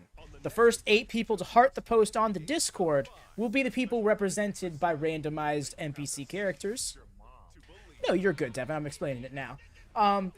Yeah, so we'll be represented by random NPC characters in the 8-person tournament. The winner will then face the previous champion, whose character is also randomized. The winner is the new champion, picks the next game, which is why it can end up to be any game whatsoever. This upcoming week, SmackDown vs. Raw 2007. Friday, 7 p.m. Eastern, 4 p.m. Pacific, 12 a.m. GMT. Swing on by. It's always a fun time. Be hosted by myself and WatchaMania community member Bino Momino. And before I exit plug mode, if we could get one more like on this video to get up to 10 likes, I'd love y'all. Appreciate so much. Please and thank you. What was the most random game you ever did for a tournament? Probably the most recent one. It was Street Fighter 2 Mugen. Mugen Edition. Although the first one we did was a very fun one. It was Kings of Colosseum 2. That was one that represented a bunch of different characters. Yo, 10 likes. Thank you so much. Really appreciate it. It was a game that had a lot of pro wrestling and MMA fighters and like pro wrestling characters and MMA fighters and like sports combatants. And it was pretty interesting, I found it to be. Did you guys ever do Jeff Dam Fight for New York? No, it's actually a relatively new concept. So it'll only be the 6th or 7th edition we'll be doing of the Invitational. So it's pretty new.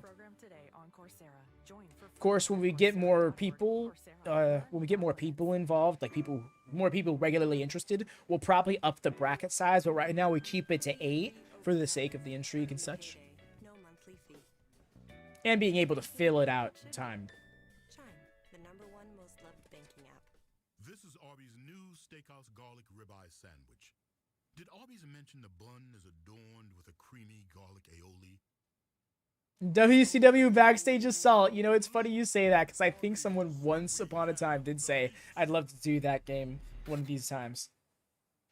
When the concept was first introduced by Jesse about like 3 or 4 months ago, there was a lot of discussion of the potential games people would want to pick. I will say I think the most fun we all had during one, though, was the SmackDown vs. Raw 2006 one, which is why I'm really looking forward to the upcoming stream on Friday. Of course, that Friday will be a double feature. We'll be doing a Rampage Watchalong later on that night. With an AEW mod. Oh, that'd be wild. I didn't know it had such things. This is crazy. We're going to get this quick, important announcement. Hey guys, here we are. Here with the president and CEO of All Elite Wrestling, Tony Khan. Tony, Spittle beans, boy. Huge announcement to make here tonight on Dynamite. What's going on? Well, there's a huge announcement, Renee, and it involves a lot of the big stars in AEW, a lot of the people backstage, and I thought this announcement would be best made by a major star in AEW, like the person standing right here. Thank you, Adam. Of course, Adam Cole, baby. Adam Cole, the floor is yours. What's going on? Yeah. So, Renee, remember when I told you last week how I was really excited about the idea of getting to tell more of my story? Baby. Well, that day is upon us. Okay. Because in March, next month, there's going to be a weekly 1-hour television series immediately after Dynamite, right here on TBS. And that's going to be called AEW All Access.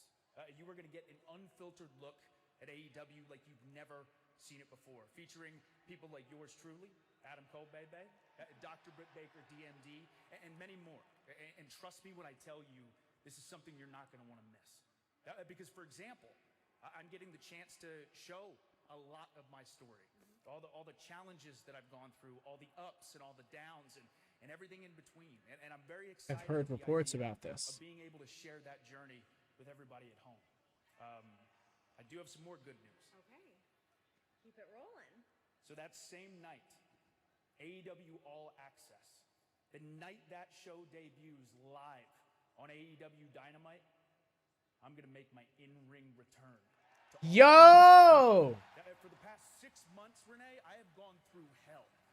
I have gone through challenge after challenge. Just finally, I was getting concerned that he wasn't actually cleared. So very close.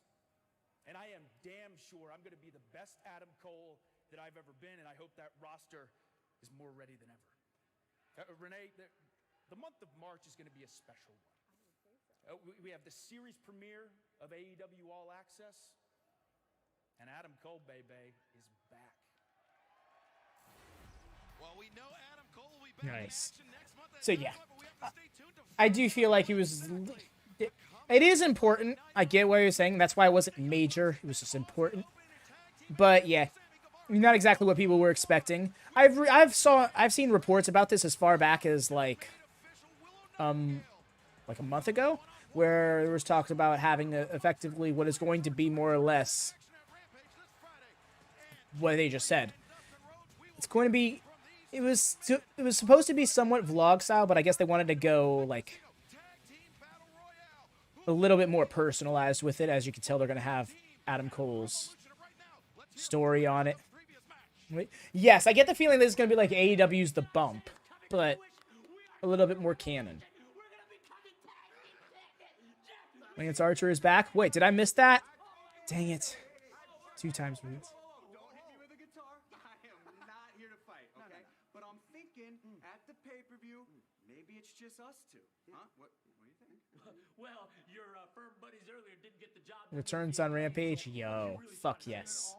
All we're trying to say is, why don't we take care of each other's business before Revolution? I'll be updating that match card on the stream. Will you take care of business? Wait, we always take care of business. What are you talking about? You see this? You see this? I pick up what you're putting down. Yeah. Not such a bad idea, maybe. I think we got this in the bag now. Jeff Jarrett, more screen time for Jeff Jarrett, please. Not enough screen time for Jeff Jarrett. Hook has been reinstated to AEW, and he will be facing a member of Stokely Hathaway's choosing next week at Dynamite. And we will have more Dynamite announcements this Friday night at Rampage. Of course, we always do. Nightingale versus Storm. I fucks with that. Finally bringing her back into the story. Action and Drive versus Guevara. That match was... Okay, finally, I'm glad that was confirmed. Thank you. Thank you, Dara. I was kind of tuning that out to make the point I was making. This I'm happy to see. I just want to see her retain. Everyone is banned from ringside. Everyone. I don't know if that... He said JAS is banned from ringside. Is everyone really banned from ringside? Oh, now that I see the match card, I hate this. Why are they getting another shot? Seriously, did the Guns and Jarrett in the same match? Jeff's history with Billy Gunn too. It'll be an interesting match. You know what, Craig? That's a fair point. I wasn't thinking about the history that could tie it all together.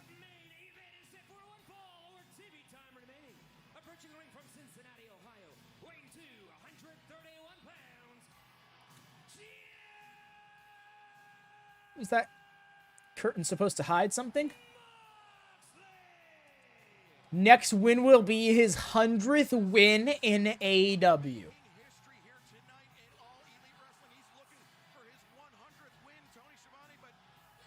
Nobody in AEW's done that yet. You know it's crazy, right? Oh my gosh. So, once upon a time, back when AEW first started, me and my friend were booking a universe mode, and we made AEW in the universe mode, and he booked it as his own little promotion thing and stuff. And of course, we tried keeping track of the records like other people did. And it got to a point where the Moxley in his game, by the year 2024, 2025, I think it was, had a record of like 150 something to 29 and like 3 draws. It was nuts. And I'm like, wow, that's what AEW career records are going to look like one day. The older AEW gets, the more likely you're going to see things like that, where it's like, oh yes, this person has over 100 wins and over 100 losses, because they've been here for fucking ever. Right, Dara? It's like you put it in perspective, because they mostly show us the year's records, right? But every now and then, for the sake of making a point, like Jade Cargill, for example, they'll be like, well, look at, here's their career record. So when you get to see Moxley in 2025, and he'll be making his entrance as the AEW career record, 112 to 7 to 1, it's like nuts. Serpentico has over 100 losses, exactly. So when they show his career record, it's gnarly. Back for another flounder fish sandwich? That's what I want to know, Craig. Will that count? I want to go out on a limb and say no. I feel like non-broadcasted matches will not be canon. At least to statistics. They will all be like operating under exhibition rules, but then how do you have title matches like that, right? So that's where I'm really torn on how they make that work. They'll probably have to include it, and they'll be like, oh, this weekend at this place, the person picked up a couple of victories over so-and-so and so-and-so. But then that means everything on house shows has to be considered canon. You can't do this WWE style where you just pick and choose when you decide to make something matter on a house show. Excuse me, AEW wait forever. At this point, we're going to get Half-Life 3 before we get AEW Fight Forever. I didn't make the dance team. What do I always say? Switch your car insurance to Progressive and you could save hundreds. Mox out here patrolling the ringside because they don't want to throw... This is going to be a short match. Oh, man, I feel bad. Uno is going to get slaughtered. Join the Dark Order. I can imagine someone like QT Marshall or Zach Layton being the undefeated in house show. You know what? Yup. You can so see Zach Layton coming out there. It's like, I've never been beaten when the camera wasn't on me. Just watch Nick can say AEW Fight Forever's kids. No, they definitely will not. Too much has happened for the game. But they are getting to a point now where they can end up with some dated features if they sit on it too long.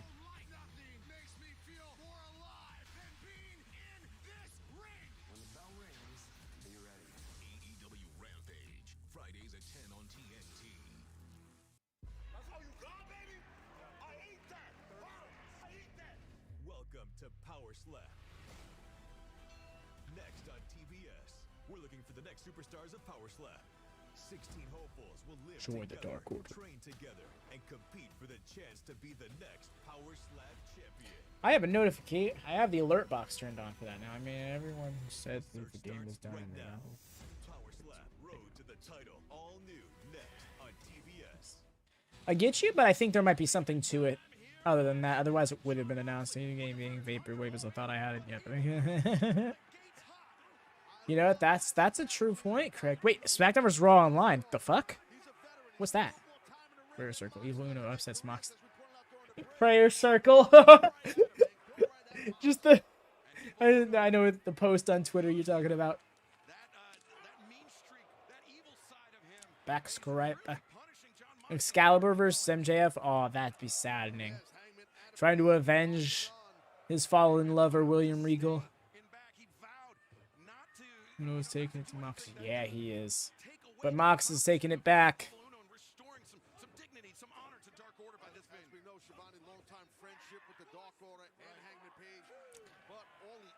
How would that have worked, Craig? That intrigues me so much. Oh my god, that intrigues me so much. How do? Is like, are you all just a part of one massive promotion? Because like, that's amazing. Like, that's amazing. Take it one step further. Make an MMO wrestling industry, right? A bunch of different promotions. You can be signed to different promotions and we work. Oh, promotions effectively be their own servers? Oh, that's amazing. Book it, Tony. Oh, wait, that's not how that works. Uno's getting offense in. Let's fucking go. He took off the jacket. Now we mean business. Also, I appreciate him switching back to a black and purple mask. I feel like black and purple instead of white and purple always looked better for Dark Order.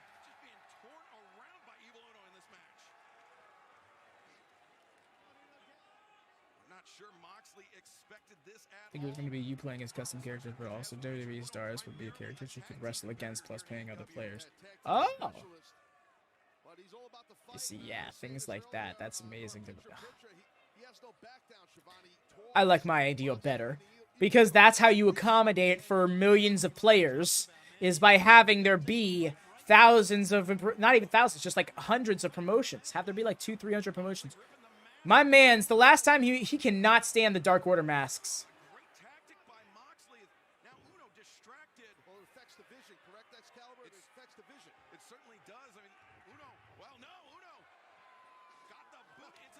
Is this where Uno loses his mask?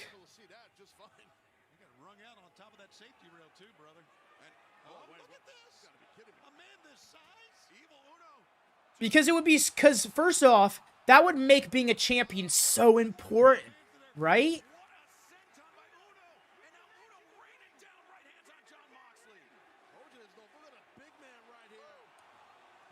Big boy flip. Here's the thing. I think the problem with that would be timing of things. You're not kidding. Yeah, Evil Uno taking a big risk, but it's paying off as he's got Moxley very dazed. That's like a fiat. Big boy flip. Yeah, man, take the risk, right? What was that? Unotan? Unotan? Dips out underneath the bottom rope. Oh, he's coaxing him down. The one-ton. What he was doing. Uno. He lured him down to the floor. Head first into the steps. And Jon Moxley, after tearing at the mask of Uno, sending him face first in the steps. The head of Uno driven into the steps. Well, there was that point, too, after the big dive by Uno on the outside, being a tag team specialist, where he probably would have got his... Good shots, a new legacy since him and the close rendos. Oh, yo, nice. I dig that. Moxley's definitely healing it up here. Junior comes here with Evil Uno with the one-ton bomb. For real, I agree, Hex. I mean, you know, not every match it needs to have 15 minutes to be a banger. Sometimes 7 minutes, you get in, you get your shit off, and you get out, and it gets the job done just fine. That was from the head of Evil Uno being driven into the steps by Jon Moxley, and now Moxley. I thought he was gonna go for a curb stomp. Yeah, he's definitely busted up underneath there, catching some cross faces, but that face is bloody. Oh. I think he's going to call it here. He's literally beating him senseless. I'm surprised. Paul, why didn't you call it?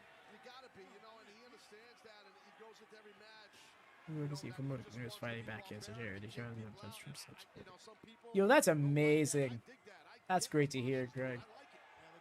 I know. Uno's getting murdered. Oh, shit. Pile driver. Oh. That was a wind-up pile driver. That was like a... I'm going to power bomb you. Never mind. I want to spike your head.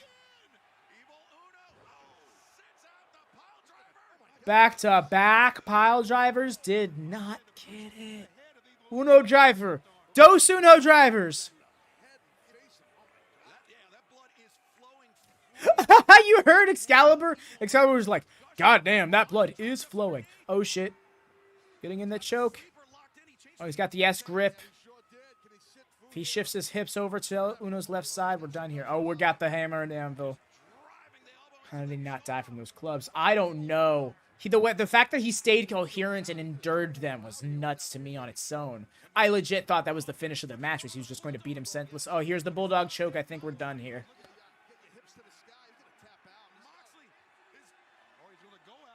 Are you bleeding? Why are you bleeding a 10-minute match? Because Moxley decided he wanted you to. That's why. I feel like in a match with Mox, he decides when the blood happens. Not you, not TK. Ain't nobody but him. Oh, rear naked choke. He's done. Limp arm. We're gone. Actually, that's a great Khali and Rey Mysterio. That is a shout. Uno would not give up. And Mox is not letting go. Well, at the bell, that's the bell. Here comes Hangman.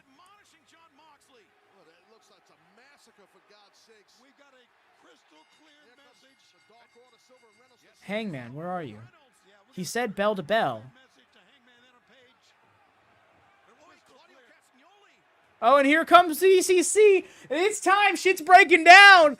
But there was no reason for the blood. The thing, that's not... There was... Moxley fucks you up that badly.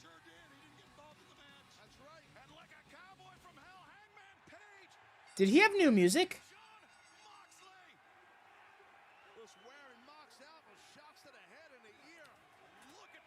I think there was reason. The whole thing is he's that violent. The blood will happen. Right? That music sounded different, right? Okay, it wasn't just me.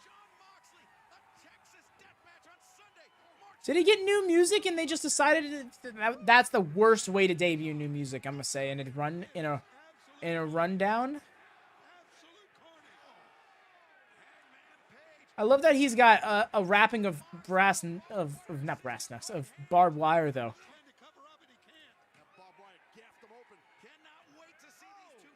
Mox with the 10-minute juicy. I love if that's what you called it. The 10-minute juicy. One man to one man cannot answer the bell. We're gonna need a mop out here. Maybe a couple buckshots coming. Whoa!